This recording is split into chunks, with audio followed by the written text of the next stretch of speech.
வணக்கம் நேயர்களே. Doctor NR Jayakumar, homeopathy மருத்துவர். 31 வருஷமாக ஹோமியோ ப்ராக்டிஸ் பண்ணிகிட்ருக்கேன். இனியவை இன்று நிகழ்ச்சியில் உங்களுடன் சந்திப்பது மகிழ்ச்சி. தும்மல் ஏன் வருகிறது என்றதை பார்ப்போம். தும்மல் வராதவங்களே இருக்க மாட்டீங்க. தும்மல் ஒரு வியாதியா அப்படின்னு கேட்பீங்க. ஏன்னா எல்லோருமே ஒரு காலகட்டத்தில் தும்மிட்டு தான் இருப்போம், ஏதோ ஒரு சந்தர்ப்பத்தில். இன்றைக்கி காலையில் எழுந்த உடனே தும்மல் போடுறவங்க நிறையா. தும்மல் உங்களை எழுப்புதா, இல்லைன்னா நீங்கள் எழுந்தும்போது தும்முறீங்களா? அடுத்தது எழுந்தி ரூமை திறந்து ஜன்னல் விண்டோஸை திறந்துட்டு வெளிக்காற்று பட்ட உடனே தும்முறீங்களா?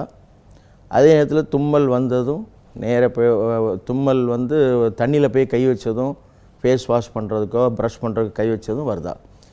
இப்படி நுணுக்கமாக தும்மலை நாங்கள் சிம்டம்ஸ் பேஸில் அனலைஸ் பண்ணுவோம்.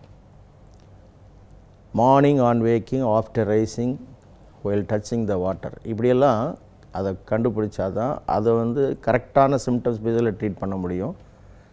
எத்தனை வருஷம் தும்மலாக இருந்தாலும் அதை ரிலீவ் பண்ண முடியும்.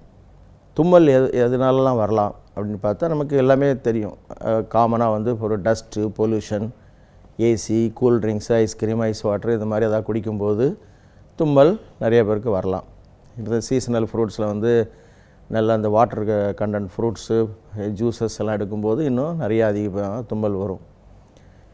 ஸோ இது ஏன் இதை தடுக்கவே முடியாதான்னா தடுக்கலாம். இதை ஒவ்வொருத்தருக்குமே பாடியில் அவங்கவுங்களுக்கு ஒரு இம்யூனிட்டி இருக்க தான் செய்யும். இப்போ நம்ம 100 பேர் இருக்கோம் ஒரு இடத்துல, 10 பேருக்கு தும்மல் வருது, மீதி 90 பேர் நல்லா இருக்காங்க. அந்த 10 பேருக்கு அந்த இம்யூனிட்டி பவர், வைட்டல் ஃபோர்ஸ் கம்மியாக இருக்கும். ஸோ அதுக்கு தகுந்த மெடிசின்ஸை நம்ம ஹோமியோபதி மூலமாக கொடுத்து அவங்களுக்கு அந்த வைட்டல் ஃபோர்ஸை நம்ம இம்ப்ரூவ் பண்ணும்போது அந்த அட்மாஸ்பியரில் போகும்போதும் அவங்களுக்கு கோல்டு வராமல் நம்ம தடுக்கிறதுக்கு செய்ய முடியும். இப்போ எல்லோரும் சொன்னாங்க, சம்மர் நெருங்கிடுச்சு சார், நம்ம ஏசி இல்லாமல் தூங்க முடியல, ஆனால் ஏசியில் படுத்துட்டு காலையில் எழுந்தும்போது ஒரே தும்மலாக இருக்குது அப்படின்னு சொல்கிறத நம்ம வாடிக்கையாக பார்ப்போம். அது தும்மல் போடும்போது தும்மல் மட்டும் இல்லாமல் கண்ணில் தண்ணி, மூக்கில் தண்ணி, கண்ணை கசக்கிறது, மூக்கை போட்டு தேய்க்கிறது, இந்த மாதிரி என் பிள்ளை எப்போவுமே சின்ன குழந்தையிலேருந்தே பண்ணிகிட்டு இருக்கிறான் அப்படின்னு சொல்லி நிறையா பேரண்ட்ஸ் சொல்லுவாங்க. இது ஒரு டைப் ஆஃப் அலர்ஜிக் ரைனைட்டிஸ். இதை நமக்கு அந்த குழந்தைகளுக்கு மூக்கில் பாலிப் இருக்கலாம். அதே நேரத்தில் பிளட் டெஸ்ட் பண்ணி பார்த்திங்கன்னா அதில் யோசனோஃபீலியாவோ ஐஜிஇ வேல்யூ அதிகமாக இருக்கலாம்.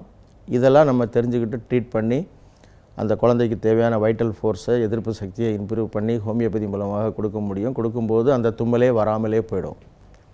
நிறைய குழந்தைகளுக்கு பார்க்கும்போது இன்றைக்கி நேசல் பாலிப்பு தான். பாலிப்புனால் நிறைய பேருக்கு பாதிப்பு இருக்குது. அதை சரி பண்ணிவிட்டோன்னா ஹோமியோபதி மெடிசன்ஸ் கொடுக்கும்போது பாலிப்பினுடைய சைஸ் கொஞ்சம் கொஞ்சமாக குறையும். அந்த மியூக்கஸ் மெம்பரேனில் ஷைனியாக இருக்கும் மூக்குக்குள்ளே, அதில் போயிட்டு டஸ்ட்டோ சில் ஏரோ டச் ஆகும்போதே அப்படியே மூக்கிலேருந்து தண்ணி ஒழுக ஆரம்பிச்சிடும், தும்ப ஆரம்பிச்சிருவாங்க.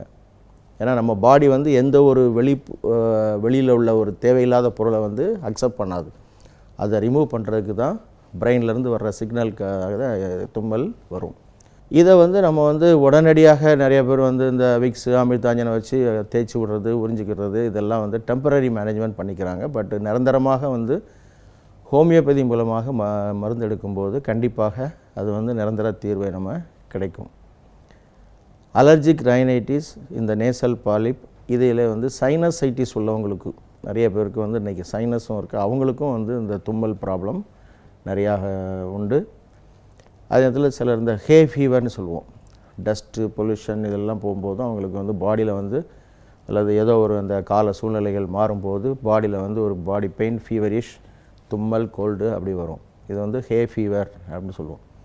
அவங்களுக்கும் அந்த சிம்டம்ஸை பார்த்து ட்ரீட் பண்ணும்போது ஹோமியோபதி மூலமாக அந்த அலர்ஜிக் ரைனைட்டிஸாக இருந்தாலும் சரி, ஹே ஃபீவராக இருந்தாலும் சரி, சிலருக்கு இந்த working atmosphere, for example goal factory, இந்த மாதிரி தெர்மல் பவர் ஸ்டேஷன்ஸில் யூஸ் பண்ணுற அந்த கோல் கண்டென்ட், இந்த மாதிரி எக்ஸ்போசஸில் உள்ளவங்களுக்கு அந்த அதை நியூட்ரலைஸ் பண்ணி கொடுக்குறதுக்கும், அந்த அட்மாஸ்பியரில் உள்ளவங்களுக்கு ஒரு எதிர்ப்பு சக்தியை கொடுக்குறதுக்கும் natrum arsenite one of the best medicine.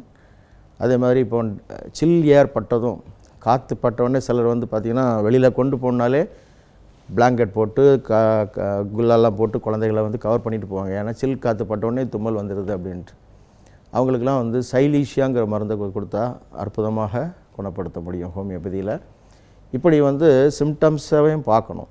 Dust causation symptoms, மூக்கடைப்பு உள்ளதா அல்ல நேசல் பாலிப் கேஸாக, என்னென்ன தருணங்களில் தும்மல் வருது அப்படிங்கிறத பார்த்து அதன் அடிப்படையில் பண்ணும்போது நிரந்தரமாக அந்த தும்மலிலிருந்து நம்ம வந்து விடுதலை அடைவோம் என்பதை சொல்லிக்கொண்டு விடைபெறுகிறேன். நன்றி, வணக்கம்.